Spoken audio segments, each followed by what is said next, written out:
It's happening with free agency heating up and the New York Knicks having one contract left for a veteran's minimum deal. Ben Simmons' decision on where he will be signing is imminent, while this also implicates other Knicks free agents who they have been looking at as well to bring back, or new faces to bring in as well with that final roster spot. And we're going to break it all down. What's up, guys? Welcome back to Knicks Digest. It's Chris here. We're going to jump right into things as we always do. And if you guys are part of that 65% that's not subscribed to Knicks Digest, make sure to subscribe for daily New York Knicks updates. We are having so much fun on this channel right now. We're about to get back to doing live streams and YouTube shorts as well. Took a little break from that. I'm doing a lot of traveling, so it makes things a little bit difficult. But when I'm away, I'll definitely get some shorts going. Also, maybe get a few collab videos. I'll be with Ben of Raptors Digest, and Nick Goss of Celtics and Lakers Digest. There will be a few...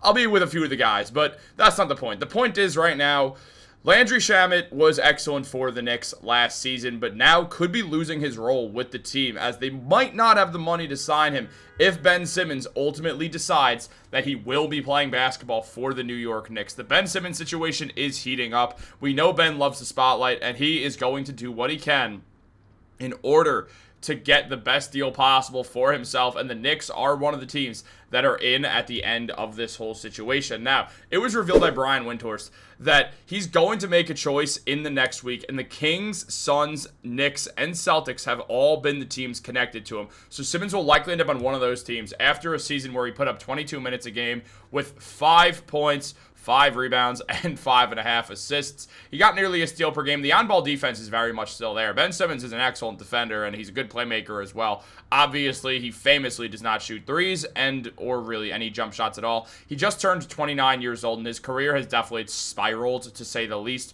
But Simmons is someone who is still very well regarded because of the defense and everything. Now, the mentality is a bit of a concern, but at the end of the day, that is something that we will have to just consider with everything regarding Simmons. Now, the other choices here, we do look at just a guy like Landry Shamet, who did put up 15 minutes a game, put up 5 points, 1 rebound, and also played some solid defense as well, shooting 47% on corner threes. Shamet would be the odd man out in this situation, so that would be unfortunate to see Shamet go, and it becomes who the Knicks do want to ultimately bring in. And right now it does feel like Simmons, because of his ability to be a lead guard, that has certainly had an impact on things. Now, Simmons, his career numbers are good. I mean, for his career, he's been a successful player, but recently, things have changed. He's on his career still averaging 13, 7, and 7. The numbers are still good from what they once were, but obviously things have been a little bit different over the last couple of years. Ever since those 2021 playoffs, Simmons has been unable to bounce back to that guy who he once was.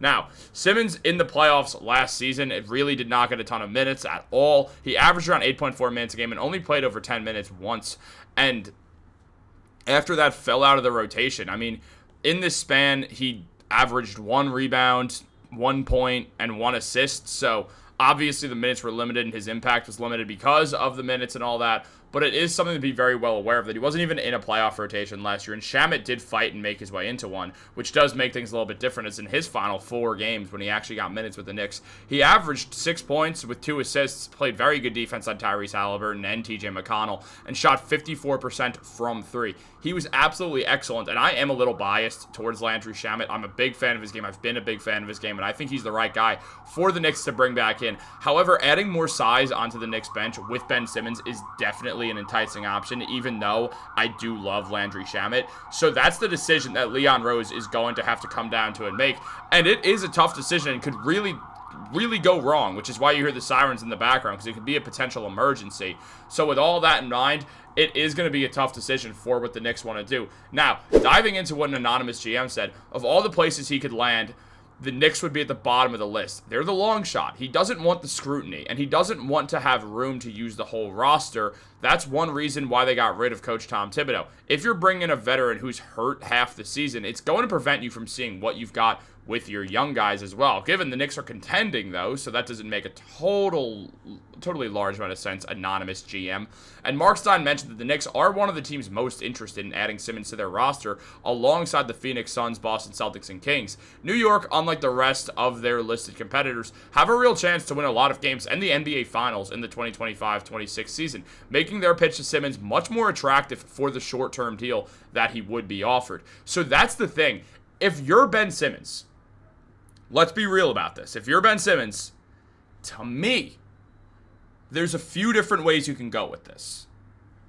You can go to the Knicks, where you can win games and have the media all over you and try to rebuild your character and get some money out of it and get a real role with the team in the future. He'll play with the Knicks. He'll get minutes, don't get me wrong, but he's going to be a 10th man, basically, a lot of the time. So that's something that has to be noted in this whole situation.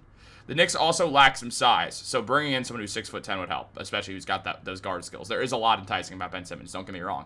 The Knicks bench doesn't have the most shooting in the world, which does make me sort of lean towards Shamet still. However, if you're Simmons, your other options are the Sacramento Kings, who are an absolute mess right now, and they already just signed a point guard in Dennis Schroeder to a 3-year deal.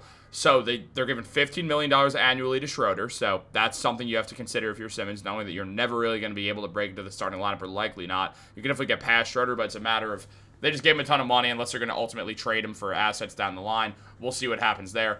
Then there's the Celtics, a team that's not going to win a ton of games, but you'll get a lot of minutes because they do not have any depth in their front court. You play a point forward role. You'd be next to Jalen Brown, who was drafted 2 selections after you in the 2016 draft, and then also on top of that, I don't know why I'm wheezing right now. I don't know if you guys can hear that in the mic. I'm literally when I'm breathing and I'm wheezing. But I'm fine. But Ben Simmons, he could easily go to the Celtics to get a ton of minutes. Or you go to the Suns, who don't have a point guard, and plan to use Devin Booker in that point guard role. And that's obviously something that you have to consider. But we all know Book's a shooting guard, and that's where he's at his best. So bringing in Simmons there actually is a pretty helpful situation for you, as you do now get to have a completely different scenario where Simmons can be your lead guard, and he can get the ball to guys like Devin Booker and Jalen Green and run pick and rolls with Mark Bryant. So Mark Williams. Mark Bryant's the assistant coach for the Knicks. I'm Knicks-minded, man. I'm Knicks-minded. But at the end of the day, the Knicks give you the winning opportunity. The Knicks are the only team out of those 4 that have any shot of winning the NBA Finals, and the Knicks have a pretty good shot at winning the NBA Finals. They have like the 3rd best odds. So, still weird to say. But it does become an interesting situation. So you have to consider that. However, there is another option that you can consider, and that's Amir Coffey. If you want size and you want shooting, 6'8", 6'7", elite shooter. Also from the Clippers, also didn't get playoff minutes. I would prefer Amir Coffey. I think he's a great fan. I've been a big fan of Amir Coffey's game. He put up 10 points last season and 2 rebounds. He had his best season. He's not a good defender, but he shot 46% on corner threes and 41% from the three-point line while also being 6'7", which is huge. He gives the Knicks shooting. He gives the Knicks a true forward wing off the bench, which is super helpful. He can really play the 3 or the 4, so you know how it goes. It's all wing forward stuff now if you're not a point guard or center. So with that in mind, I do think Amir Coffey is a very good idea as well. Amir Coffey, in my mind, is the top option. If you ask me, I think he's the perfect player for this team right now. But I do not think the Knicks are going to look towards Coffey, and they are going to look more towards Simmons. If they don't get Simmons, they're going to bring back Landry Shamet. That's what I'm seeing happening right now. That's what I would guess is what's going to happen. What do you guys think? Let me know in the comments down below. Also, my brother wrote a book. If you want to read it, you could go and look it up. David Patrick Gallagher, that's his name. I hope he doesn't care that I'm mentioning his name on this. Well, you're going to see it anyway. And it's called Spree with an exclamation point in case you're interested. If you're not, don't buy it. Don't read it. I'm not the boss, so I can't tell you what to do. Guys, thank you so much for watching. Have a great day. Go Knicks.